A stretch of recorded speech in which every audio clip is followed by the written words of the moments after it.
एक बार एक राजा के महल पर बहुत भीड़ लगी हुई थी। भीड़ बढ़ती जा रही थी। हर कोई महल की तरफ जा रहा था। हुआ यूं था कि उस दिन सुबह राजा के पास एक भिखारी आया और उस भिखारी ने राजा से कहा कि क्या उसे भिक्षा में कुछ कीमती चीज मिल सकेगी। राजा ने भी कह दिया कि कोई कमी नहीं है, जो चाहो मांग लो। लेकिन भिखारी ने एक बड़ी अजीब शर्त रख दी। उसने कहा कि वह भिक्षा तभी लेता है जब यह आश्वासन मिल जाए कि उसका भिक्षा पात्र पूरा भर दिया जाएगा। भिक्षु ने ये भी कह दिया कि मैं अधूरा भिक्षा पात्र लेकर नहीं जाऊंगा, अगर यह वचन दोगे तो ही भिक्षा लूंगा। राजा हंसा और उसने कहा, तुमने मुझे क्या समझ रखा है? क्या मैं एक भिखारी का भिक्षा पात्र भी नहीं भर सकूंगा? और राजा ने शर्त मान ली। भिखारी भी हंसा और उसने कहा, महाराज एक बार फिर सोच लें, क्योंकि न मालूम कितने लोगों ने ये शर्त स्वीकार की है और वे इसे पूरा नहीं कर पाए। राजा ने मुस्कराते हुए अपने वजीरों को कहा कि जाओ, अनाज के दानों से नहीं बल्कि हीरे मोतियों से इसके भिक्षा पात्र को भर दो। भिखारी ने दोबारा टोकने की कोशिश करी, पर राजा ने वजीरों से कहा, समय बर्बाद मत करो, जाओ और उसके भिक्षा पात्र को हीरे मोतियों से भर दो। वजीर बहुत से हीरे मोती लेकर आया और उस भिखारी के भिक्षा पात्र में डाल दिए। भिक्षा पात्र में डालते ही वो हीरे मोती कहीं खो गए और भिक्षा पात्र खाली का खाली रहा।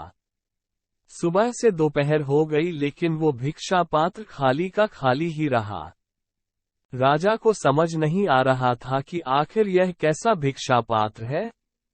दोपहर से शाम हो गई, लेकिन वो भिक्षा पात्र अभी भी खाली था। आखिर में राजा भिखारी के पैरों पर गिर पड़ा और माफी मांगने लगा। राजा ने कहा, मैं माफी मांगता हूँ, बस आप इतना बता दें कि यह भिक्षा पात्र क्या है? क्या इसमें किसी तरह का जादू है या कोई और रहस्य?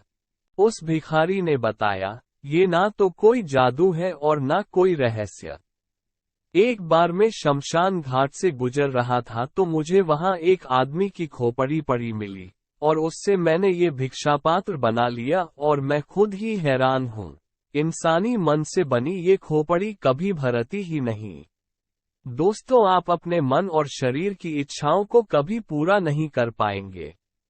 यदि आपको महानता हासिल करनी है तो शरीर और मन के इस चक्र को तोड़कर इससे ऊपर उठना होगा।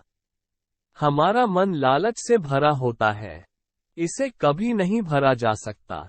लोग सिर्फ इस भ्रम में जीते हैं कि शायद कल मेरा मन भर जाएगा, लेकिन ईश्वर ने मन को बनाया ही इस तरह है कि उसे भरा नहीं जा सकता। हमारा मन हमें हमेशा किसी ना किसी लालच में फंसाए रखता है और हमें हमारे लक्ष्य से दूर कर देता है।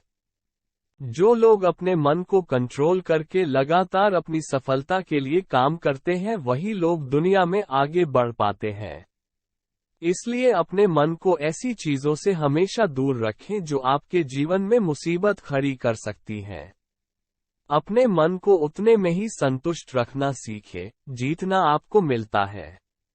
जरूरत से ज्यादा चीजों की चाहत रखना अक्सर हमारे दुखों का कारण बनती है।